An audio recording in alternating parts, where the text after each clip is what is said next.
Hi guys, welcome back to my channel and welcome to today's video. We are going to be talking about some very affordable, inexpensive makeup. I recently discovered the Shop Hush website. I don't know if you guys have heard of this website before, but it is totally new to me. I have seen some of my favorite YouTubers talk about this website and I have decided to go ahead and try it out for myself. So I ordered two palettes. I ordered a highlighting palette and I ordered a eyeshadow palette. Both palettes were $10. They are by the brand name Bad Habit. I don't know if they are exclusive to Shop Hush, but when I visited the Bad Habit website, it directed me to Shop Hush. So I'm pretty sure that it is exclusive to them. Before we dive in and I give you guys my full overview, full opinion of these two palettes, be sure to hit that subscribe button down below right there. I am pretty freaking awesome and I think I make some pretty decent videos. So if you like all things makeup and all that kind of fun shit, be sure to hit that button for more. So let's go ahead and jump right in. Alright, so first thing I want to talk about here is the Royals eyeshadow palette. In this palette you get 14 shades. Again, it is $10 by the brand Bad Habit. The first thing that I noticed about this palette is that there are no parabens in the formula, which actually kind of shocked me. Typically, cheaper makeup products, things that are a little bit on the lower end of the price range, tend to have that ingredient in it. This does not. It does have talc. Talc is the first ingredient, but I find that to be the same even with very expensive high-end beauty products. So this is what the palette looks like here. Open it up. It has got this little magnetic closure here, so it stays shut. It's very thin. It's like a cardboard material. It kind of reminds me of the ColourPop palettes. Obviously not the same shape, but the same idea with the packaging. Open this up again, you do see that you get a mirror in here, which again was shocking for the fact that this is a $10 price tag. Here are the shadows. Now I have these shadows on my lid. First impressions, the colors are a little bit muddy, with the exception of a couple, like this shade right here. I believe this is the shade Monarch, the shade Majestic, and the shade Regal. These three here are pretty true to color. The shade Grand, this kind of deep chocolatey brown here, was not as intense and as pigmented as I thought. Like I piled that on pretty good on the outer corners of my eyes, and I just had to keep building, and it just didn't amount to much. So that was kind of disappointing.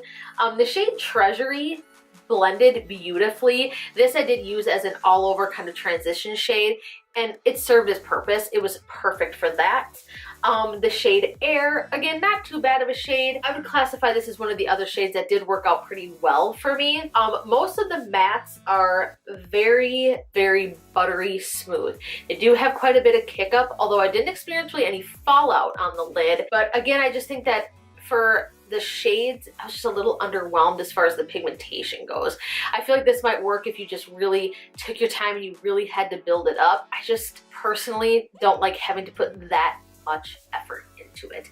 They aren't patchy or anything like that, but again, I just thought that, you know, when you actually put them on the lid, the color, they just get a little bit muddy and they do fade a bit, kind of almost instantly. Like I wouldn't say they blend out into nothing per se, but they just don't look exactly the same as they do in the pans, which means that the formula probably has kind of a different undertone to them and however they formulated these as far as the pigments that they used. These two metallic shades here, Queen and Crown, these aren't that bad either. I tried these with Fix Plus and without, and they were pretty good. For the price point, $10, it's not a terrible palette. I have definitely used more affordable shadows that are better than this. You do get 14 shades, but the ColourPop palettes, they beat this by a long shot. Of course, you're getting 2 less shadows in those, and they are $6 more, but to me, it's worth it to just save up a little bit more money and go with a ColourPop palette or even some single shadows from Makeup Geek, you know, things in that range. I know that e.l.f. makes a very affordable, couple affordable palettes. Rimmel makes some good affordable palettes. This fell flat for me.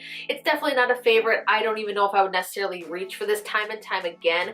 I have so many other palettes that just outperform this. If you want to look at it simply from the fact of it that it only costs $10, again, I think that you can find better palettes for the price. I mean, like I said, they kind of fall flat for me.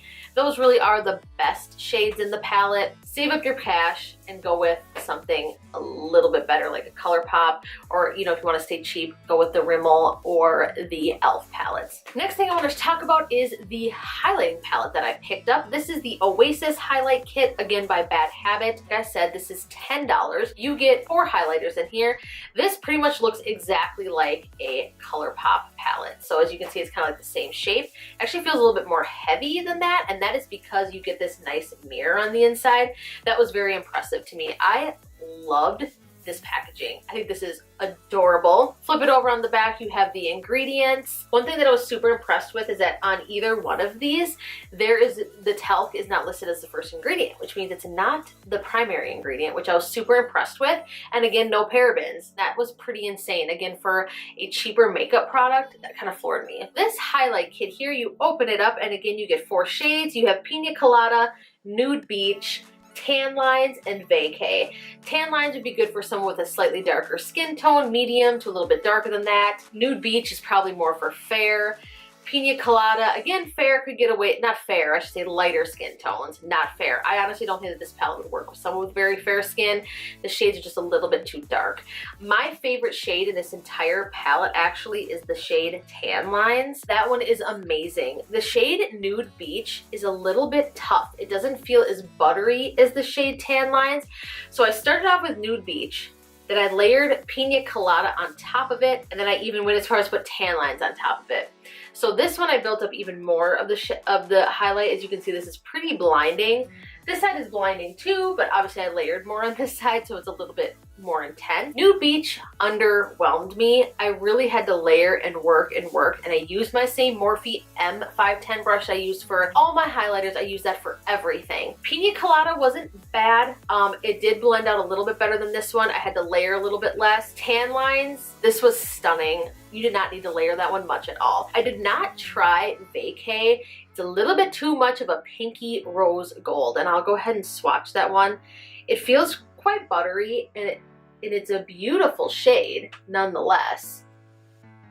But it was a little bit too pinky. I feel like you could use that almost as like a blush topper if you wanted to add like a little bit of sheen. You could get away with it. I think it would be pretty. Just for me, it's just a little bit too pinky rose gold. But again, I think that's a beautiful shade as well. So Vacay, Tan Lines, these two down here are stunning. So what I would say is that this palette to me is worth it. I mean, for $10 and you're getting 4 highlights, even though you have to build up a couple of them, it's worth it. I mean, these are pretty big pans. The palette has this nice mirror in it. The packaging is adorable.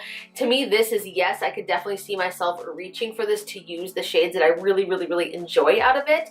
And I think that this is definitely a win. That is my opinion so far of the Bad Habit line of the things that I've tried of it. They have tons of other products. A lot of their items are definitely dupes. So I would say that this is kind of a dupe for an Anastasia palette, or Anastasia Glow Kit. The Royals eyeshadow palette, I mean, if you look at these shades clearly, I mean, the first thing I thought of was Modern Renaissance.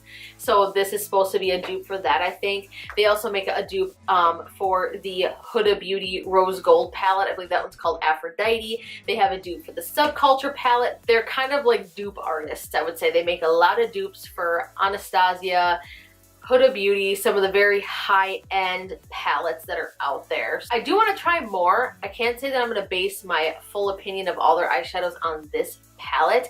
I think they're going to be launching a dupe for the Desert Heat palette, and I think I want to try that one next. So I will see how that one works. Highlight palette, totally impressed. I think that this is pretty damn good. I would definitely recommend this. Again, for $10, it's awesome. This, I think that there are better things that you can get for your money. Leave me a comment in the comment section down below if you have tried any of this stuff.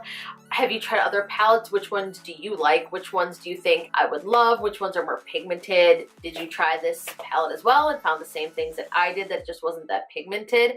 Give this video a thumbs up if you enjoy it. I love you guys so much, and I look forward to seeing you next time. Bye!